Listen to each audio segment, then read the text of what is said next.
రాష్ట్ర ప్రజలు రావణాసురుణ్ణి పారద్రోలి ప్రజా పరిపాలన తెచ్చుకున్నారన్నారు మంత్రి పొంగులేటి శ్రీనివాసరెడ్డి.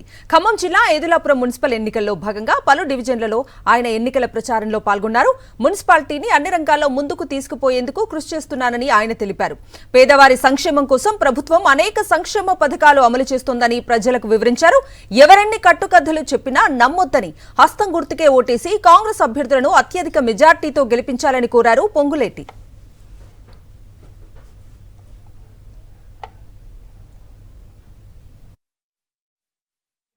చాలా మంది అర్హులైన వాళ్ళకి ఇల్లు ఇవ్వాల్సిన అవసరం ఉంది.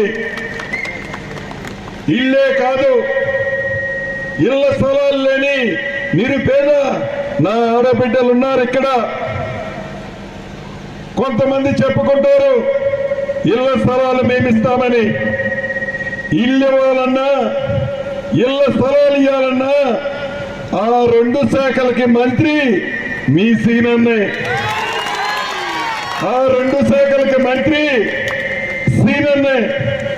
కాబట్టి ఎవరు ఏ మాటలు చెప్పినా, ఏ కబుర్లు చెప్పినా, కట్టుకథలు చెప్పినా నమ్మొద్దని నా తోబుట్టువులకి శిరస వంచి చెప్తున్నాను.